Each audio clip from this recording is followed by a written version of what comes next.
आकाशवाणी भोपाल से प्रस्तुत हैं प्रादेशिक समाचार।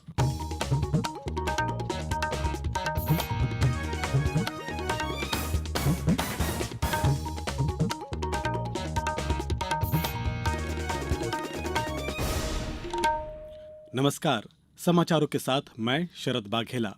सबसे पहले इस बुलेटिन के मुख्य समाचार। प्रधानमंत्री नरेंद्र मोदी 27 जून को 10 लाख बूथ कार्यकर्ताओं को डिजिटल रैली को करेंगे संबोधित। प्रदेश को देंगे 2 और वंदे भारत ट्रेनों की सौगात। जल जीवन मिशन के क्षेत्र में सर्वश्रेष्ठ कार्य करने के लिए प्रदेश को मिला प्रथम राष्ट्रीय जल पुरस्कार। मुख्यमंत्री शिवराज सिंह चौहान ने कहा, प्रदेश में उद्यमशील संस्कृति को बढ़ावा देने से युवा नई संभावनाओं से परिचित होंगे। और मौसम विभाग ने अगले 2 दिनों में ग्वालियर चंबल संभाग में भारी बारिश की चेतावनी दी। अब समाचार विस्तार से। प्रधानमंत्री नरेंद्र मोदी 27 जून को प्रदेश के दौरे पर आ रहे हैं। श्री मोदी इस दौरान भोपाल स्थित मोतीलाल नेहरू स्टेडियम में देश भर के 10 लाख बूथ कार्यकर्ताओं की डिजिटल रैली को संबोधित करेंगे।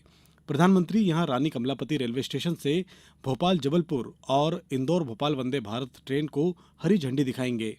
पार्टी के राष्ट्रीय संगठन मंत्री बीएल संतोष और महामंत्री तरुण चुग ने आज प्रदेश भाजपा कार्यालय में एक बैठक कर तैयारियों का जायजा लिया। उन्होंने प्रधानमंत्री के प्रस्तावित कार्यक्रम स्थल मोतीलाल नेहरू स्टेडियम का दौरा भी किया। इस दौरान उन्होंने मुख्यमंत्री शिवराज सिंह चौहान और प्रदेश भाजपा अध्यक्ष विष्णुदत्त शर्मा सहित अन्य नेता भी इस अवसर पर उपस्थित रहे। हमारे शहडोल संवाददाता ने बताया कि प्रधानमंत्री श्री मोदी शहडोल में एक कार्यक्रम में सिकल सेल एनीमिया के शिकार लोगों को बीमारी से मुक्ति के लिए एक मिशन की शुरुआत भी करेंगे। देश भर के 17 राज्यों में सिकल सेल से मुक्ति की दृष्टि से भी इस मिशन को काफी महत्वपूर्ण माना जा रहा है। श्री मोदी यहां हितग्राहियों को आयुष्मान कार्ड भी वितरित करेंगे। मध्य प्रदेश को जल जीवन मिशन के क्षेत्र में सर्वश्रेष्ठ कार्य के लिए प्रथम राष्ट्रीय जल पुरस्कार प्रदान किया गया है। उपराष्ट्रपति जगदीप धनखड़ ने आज नई दिल्ली में आयोजित समारोह में 11 श्रेणियों में कुल 41 पुरस्कार प्रदान किए। जल शक्ति मंत्रालय की ओर से आयोजित इस समारोह में उपराष्ट्रपति ने सर्वश्रेष्ठ जिले की श्रेणी में उड़ीसा के गंजम जिले को पुरस्कृत किया। तेलंगाना के भाद्राद्री कोठागुडेम जिले की जगन्नाथपुरम ग्राम पंचायत को भी श्रेष्ठ ग्राम पंचायत के पुरस्कार से सम्मानित किया गया है। केंद्रीय कृषि मंत्री नरेंद्र सिंह तोमर ने कहा है कि तकनीकी विशेषज्ञता और वैज्ञानिकों की राय सभी किसानों तक पहुंचनी चाहिए। हैदराबाद में G20 कार्य समूह की बैठक के समापन अवसर पर मीडिया को संबोधित करते हुए श्री तोमर ने कहा कि G20 सदस्य देश स्मार्ट कृषि के लिए वैश्विक कार्रवाई और स्मार्ट लचीली कृषि प्रौद्योगिकी अपनाने के लिए संयुक्त समन्वय पर भी सहमत हुए हैं। केंद्रीय कृषि मंत्री ने बताया कि 3 दिवसीय बैठक के दौरान इस बात पर भी चर्चा हुई कि कृषि संकट के मुद्दों को कैसे हल किया जाए। उन्होंने कहा कि नवीनतम तकनीक के इस्तेमाल, डिजिटल उपकरणों के उपयोग और मोटे अनाज को बढ़ावा देने के उपायों पर भी विचार विमर्श हुआ। श्री तोमर ने कहा कि सभी प्रतिभागी देशों ने कृषि संकट, जलवायु परिवर्तन, जैव विविधता और पर्यावरण के मुद्दों पर भारत का समर्थन किया है। वित्त मंत्री निर्मला सीतारमण ने अधिकारियों से कहा कि वे वस्तु और सेवा कर व्यवस्था में फर्जी कंपनियों की समस्या पर काबू पाने के लिए प्रौद्योगिकी मदद लें और कर पंजीकरण प्रक्रिया को और मजबूत बनाएं। उन्होंने फर्जी कंपनियों को इस व्यवस्था से बाहर निकालने के लिए राष्ट्रव्यापी अभियान चलाने के निर्देश भी दिए हैं। वित्त मंत्री की मौजूदगी में कल नई दिल्ली में एक बैठक में बताया कि 11,000 से अधिक फर्जी पंजीयकों के खिलाफ कार्रवाई शुरू की जा चुकी है। फर्जी कंपनियों का पता लगाने के लिए आर्टिफिशियल इंटेलिजेंस और मशीनी प्रक्रिया का भी व्यापक उपयोग किया जा रहा है। अब समाचारों में वक्त है एक ब्रेक का। ये समाचार आप आकाशवाणी भोपाल से सुन रहे हैं। हमारे समाचारों को अब आप कभी भी और कहीं भी अपनी सुविधा के अनुसार सुन सकते हैं।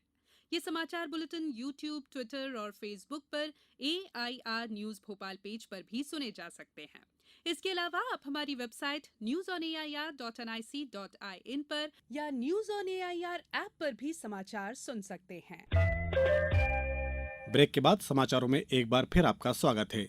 प्रधानमंत्री नरेंद्र मोदी कल सुबह 11 बजे आकाशवाणी पर मन की बात कार्यक्रम में देश और विदेश के लोगों के साथ विचार साझा करेंगे। मासिक रेडियो कार्यक्रम की ये 102वीं कड़ी होगी।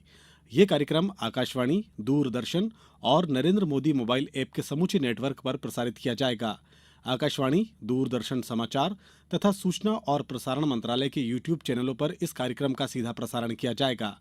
मन की बात कार्यक्रम का हिंदी प्रसारण के तुरंत बाद क्षेत्रीय भाषाओं में भी इसका प्रसारण किया जाएगा। मुख्यमंत्री शिवराज सिंह चौहान ने कहा कि प्रदेश में उद्यमशील संस्कृति को बढ़ावा देने और नवाचार की भावना को विकसित करने में एमपी एमएसएमई समिट सहायक सिद्ध होगी। इसमें शामिल होने वाले उद्यमियों, विषय विशेषज्ञों से प्रदेश के युवाओं को उद्यमिता के लिए मार्गदर्शन प्राप्त होगा और वे विभिन्न क्षेत्रों में नई संभावनाओं से परिचित भी हो सकेंगे। मुख्यमंत्री श्री चौहान 19 जून को भोपाल में सूक्ष्म, लघु और मध्यम उद्योग पर होने वाली समिट 2023 की तैयारियों की समीक्षा करते हुए ये बात कह रहे थे। इस समिट में एमएसएमई के लिए technology transfer, new age finance, अंतर्राष्ट्रीय प्रतिस्पर्धा, महिला उद्यमिता को प्रोत्साहन और डिजिटल रूपांतरण विषयों पर विशेष सत्र होंगे। भारत की G20 अध्यक्षता के अंतर्गत भोपाल में connecting science to society and culture विषय पर आयोजित 2 दिवसीय साइंस 20 सम्मेलन के दूसरे और अंतिम दिन G20 के सदस्य देशों, आमंत्रित राज्यों और अंतर्राष्ट्रीय संगठनों के वैज्ञानिक समुदाय के प्रतिनिधियों ने आज भोपाल में जनजाति संग्रहालय का भ्रमण किया। उन्होंने संग्रहालय की विभिन्न दीर्घाओं, चित्र प्रदर्शनी, चिन्हारी, सोविनियर शॉप और पुस्तकालय लिखंदरा का अवलोकन किया। प्रतिनिधियों ने जनजाति समुदाय की वाचिका और कला परंपरा के कलात्मक संयोजन को अद्भुत कहा। प्रतिनिधियों ने मध्य प्रदेश में निवासरत जनजाति समूह की कला, संस्कृति, परंपरा और जीवन उपयोगी शिल्प चित्रों, रहन सहन तथा रीति रिवाज का चित्रों, मूर्तियों और प्रदर्शनों को करीब से जाना। साइंस 20 सम्मेलन में Indonesia, Brazil, UAE, UK, south Africa और अन्य देशों के प्रतिनिधि भी शामिल हुए। जम्मू कश्मीर में श्री अमरनाथ जी श्राइन बोर्ड के तीर्थयात्रियों के लिए हेलीकॉप्टर टिकट बुक करने के लिए ऑनलाइन सेवा शुरू की है। ये यात्रा 1 जुलाई से शुरू हो रही है। टिकट बुकिंग SASB की आधिकारिक वेबसाइट के जरिए की जा सकती है। ये सेवा श्रीनगर, बालटाल और पहलगाम रूट से उपलब्ध होगी। इस वर्ष यात्रा का किराया नहीं बढ़ाया गया है। इस यात्रा के लिए अब तक 2.5 लाख से अधिक श्रद्धालुओं ने ऑनलाइन पंजीयन कराया है। इस साल लगभग 5 लाख श्रद्धालुओं के श्री अमरनाथ पवित्र गुफा में आने की उम्मीद है। 62 दिनों तक चलने वाली तीर्थ यात्रा 30 अगस्त तक चलेगी। अब बात करते हैं मौसम की। 2 दिन पहले गुजरात तट से टकराने के बाद बीपरजॉय तूफान कमजोर पड़ गया है, लेकिन इसका असर बना हुआ है। इस चक्रवात से गुजरात और राजस्थान के कई हिस्सों में बारिश हो रही है। वहीं मध्य प्रदेश में भी इसका असर दिखाई दे रहा है। प्रदेश के मालवा अंचल में आज कई जगहों पर आंधी के साथ बारिश हुई। मौसम विभाग ने अगले 2 दिनों में ग्वालियर, चंबल अंचल में भारी बारिश की चेतावनी दी है।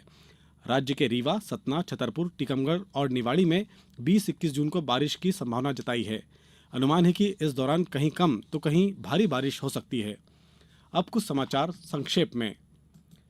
इंदौर के ग्रामीण हाट बाजार में आज से 6 दिवसीय दिव्य कला मेला शुरू हो गया है। इस मेले में 20 राज्यों व केंद्र शासित प्रदेशों के करीब 100 दिव्यांग कारीगर, कलाकार और उद्यमी अपने उत्पादों और शिल्प कौशल को प्रदर्शित करेंगे।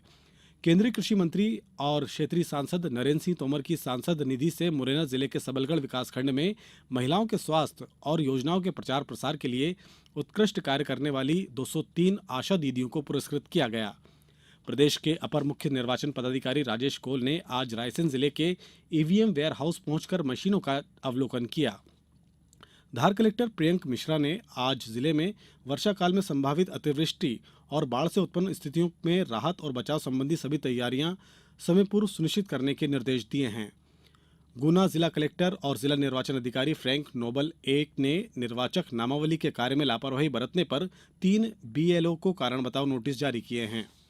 अंत में मुख्य समाचार एक बार फिर। प्रधानमंत्री नरेंद्र मोदी 27 जून को 10 लाख बूथ कार्यकर्ताओं को डिजिटल रैली को संबोधित करेंगे। प्रदेश को देंगे 2 और वंदे भारत ट्रेनों की सौगात। जल जीवन मिशन के क्षेत्र में सर्वश्रेष्ठ कार्य करने के लिए प्रदेश को मिला प्रथम राष्ट्रीय जल पुरस्कार। मुख्यमंत्री शिवराज सिंह चौहान ने कहा, प्रदेश में उद्यमशील संस्कृति को बढ़ावा देने से युवा नई संभावनाओं से परिचित होंगे। और मौसम विभाग ने अगले 2 दिनों में ग्वालियर, चंबल अंचल में भारी बारिश की चेतावनी दी। आज के इस बुलेटिन में बस इतना ही। दीजिए अनुमति। नमस्कार।